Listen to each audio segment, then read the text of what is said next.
Available po yung ganito na, ay nasa na yan. Yung purple.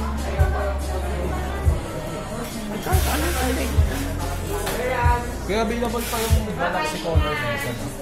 Oh sir, yung Nebula Purple. Yun ba yung pinakabago? Oh sir. Bali, 4 na colors available sa akin. Dito lang sir, sa may 39.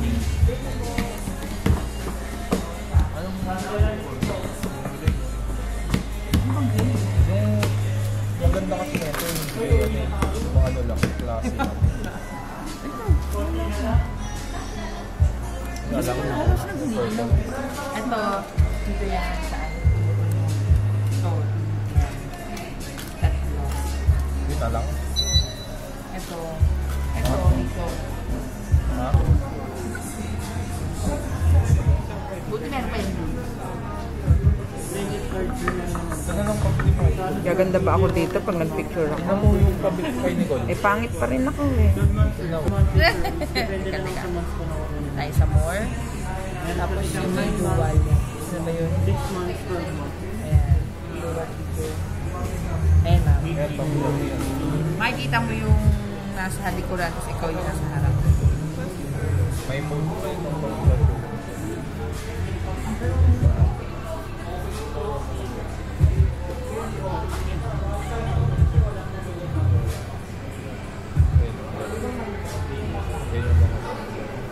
Pwede kayo mag-clone.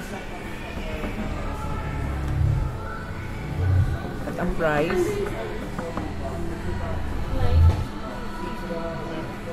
Ang color nito ma'am, 4 yung color niya. Isang nebular purple, tapos bronze, blue, tsaka yung green. Yung purple ko yung pinakabago na. Ako sir, hindi na rin. Hindi naman, hindi na.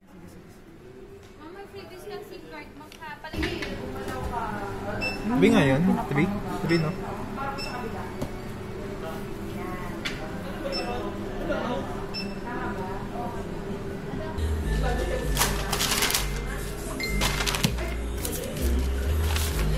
Seven days replacement, then 1 year warranty. So, dun po sa replacement niya, dun sa 7 days, pag naka-encounter kayo ng factory defect sa unit natin, dali na lang po siya dito sa store. Or pwede na rin kayo mag-direct mismo dun sa service center namin. So, sa service center po, meron tayo sa may SM San Lazaro, City Light Telecom Center yung pangalan. Then, meron din po sa may Green Mills, Market Taguig, saka SM City Manila po. So, kung saan ka na lang mas malapit, sir, mas okay. So, dun po, sa 7 days na replacement, pwede nyo po siyang dalhin dito sa store. Ang process naman po namin is, kami na po bahala magdala sa service center para po ma-diagnose ng technician namin doon. Kumbaga, hindi kagad siya palit, antay lang po namin yung technical report na gagawin ng technician namin bago po siya mapalitan. Sa mga 5 to 7 days po yan, pag na-receive namin, saka namin kayo kukontakin sir para sa panibagong unit natin. Yun po. After 7 days naman, 8 days to 1 year, yun na yung sakop ng warranty natin. Direct na po mismo dun sa service center, hindi na po dito sa store. Then ang gagawin na lang po is repair na lang po. Since din na siya pasok sa replacement na 7 days. Yun po. So ito po yung unit natin. Iwasan na lang po magka-physical damage yung unit natin, like nabagsak, nabasag yung screen, or nalublob sa tubig. Kasi pag ganun po, ma-void na po yung warranty natin. Yun po. Bali ko yung MUI. So ito po, 33 watts. Hindi na kailangan i-update. Parang mas okay yung out of the box na MUI. Ito sir, opo sir. Kasi ang version 13 kasi ngayon sir is marami pa siyang bugs. So yun po, kung muna natin siya update. Anong version po ngayon? Ano yun sir, 13 yun sir, version. I mean yung ito sir, 12.5. Version 12.5. Yun sir, on na lang na.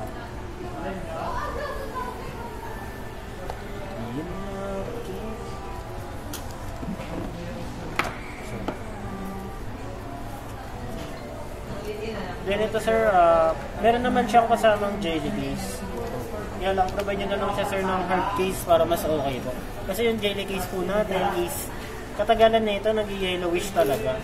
Transparent lang po kasi siya. Opo. Mas okay yung hard case sir na shockproof. So sa hard case kasi sir, yung case naman na malaglag siya, at hindi man sinasadya, at least ano siya, protected ba rin siya, hindi siya masyadong madadami. Agad.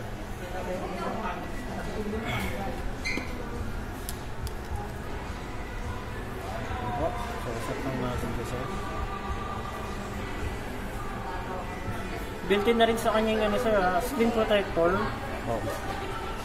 Kaya lang, yung screen protector kasi natin is plastic pa kasi siya. Meron na siya sa gilid. So, mas mabilis siyang magasgasan. Pa-tempered yun na lang siya, sir. Opo, built-in na sa kanya.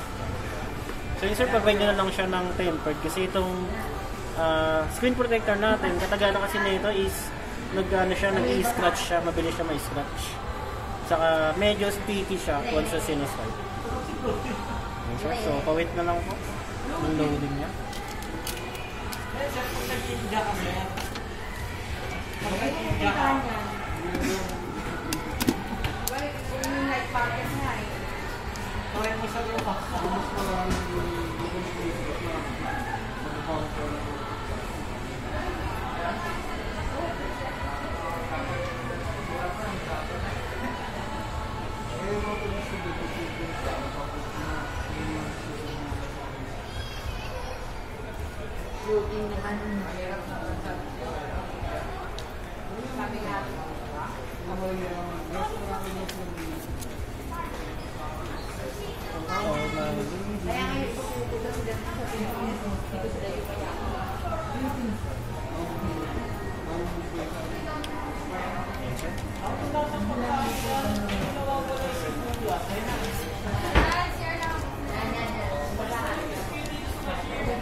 So ito sir, test na natin yung unit.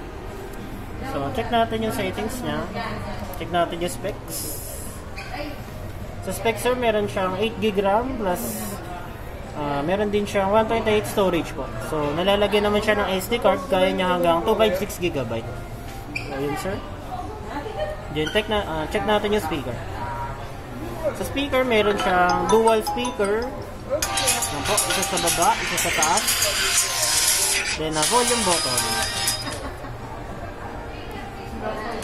Ayan, okay naman po. Volume down, volume up. Okay naman po siya. Then sa display, nandito yung refresh rate niya. Set na lang natin ng 120Hz po. Para mas smooth siyang gamitin. Yes, sir. So, smooth na siyang gamitin. Yan. So, pag sinuswipe mo siya. Wi-Fi, check natin kung nakasagat. Yan, okay naman po. Nakasagat naman siya. Then Bluetooth.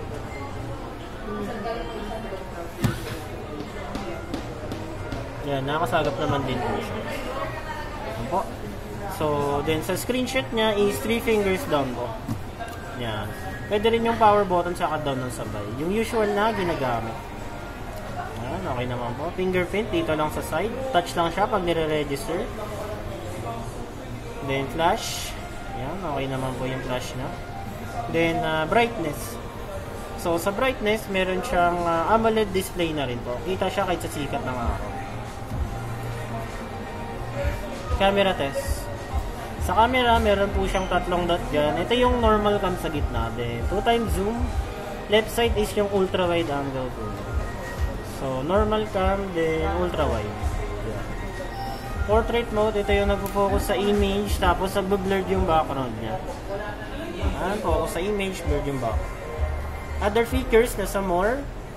Then sa video, meron siyang resolution na 4K na rin po. 4K resolution. Mas malinaw siyang i-video. Then meron din siyang 60 frames per second po na 1080p. Mas smooth naman siya. Pero 1080p lang siya. Then selfie cam po, 16 megapixel din po yung front cam. Okay naman po. Basta lang yung charge.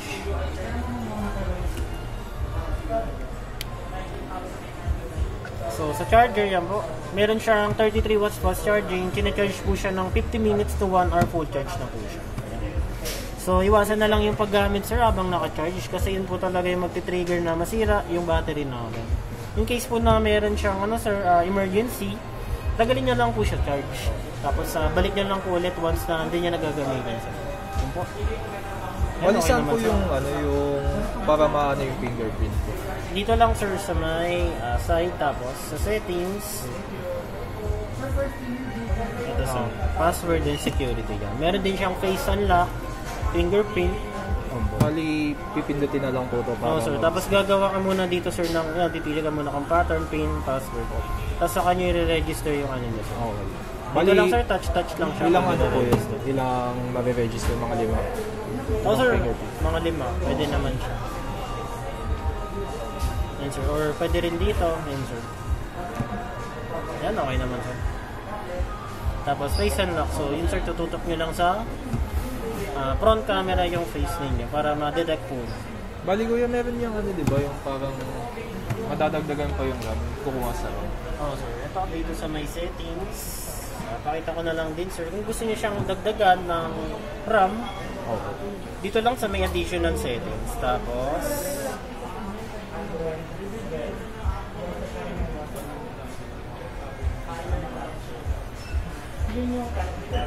sabihin. Wala rin.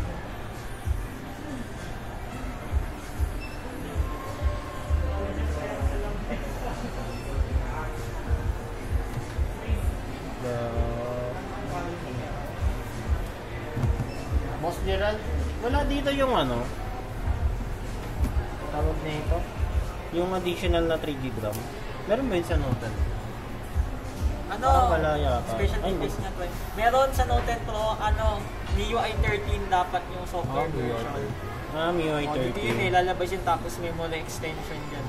Oo. Sa MIUI 13 po siya bilang... Sabi hindi pa po advisable 13. Oo, sir. Opo. Mas maganda sa stick ka muna yun kasi yung ano naman yan, yung RAM naman kasi yan. Sa ngayon sir, di mo naman talaga kailangan ng additional eh. Yung 8 kasi sir, sobrang na yan.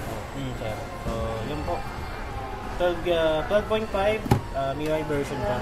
Yun, sir, wait na lang natin na ma-fix yung mga bugs sa ano po. Okay.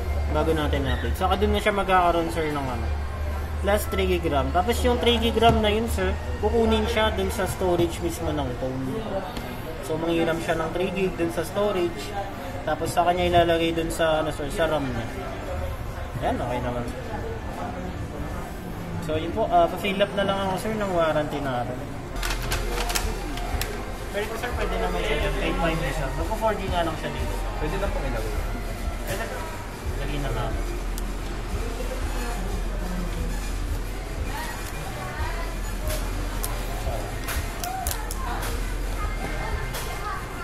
Gagamitin nyo ng unit, sir. Opo, gagawin.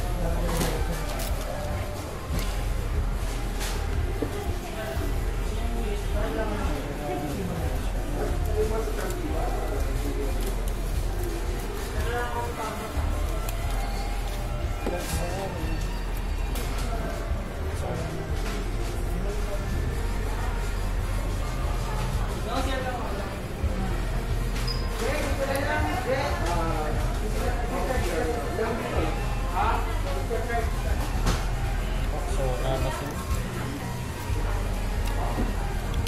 Bali yung external po, kaya ng 1 terabyte or 256 GB lang. 256 gig lang, sir. Oo.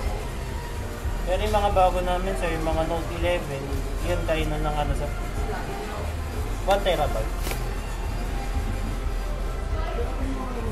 Yan, sa baba.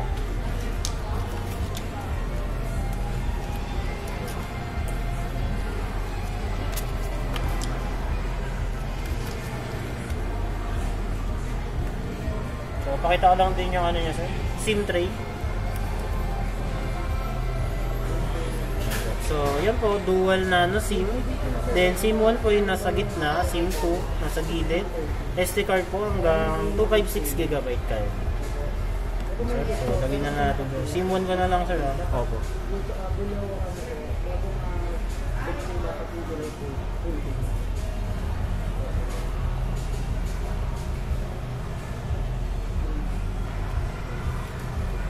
Sir, check natin. Wait na lang natin, sir, mag-asip. Yan, so gumagana naman kasi. Yan, sir, so may lumalabas siyang update po. Yun, sir, cancel na lang siya. Once na. Yan, so off na lang natin yung data.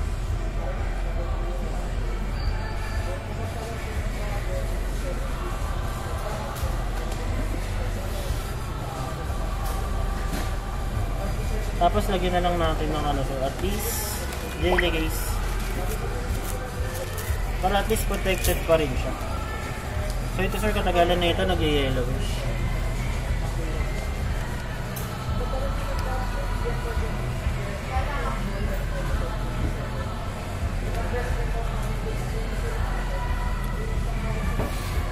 Siya, okay na po.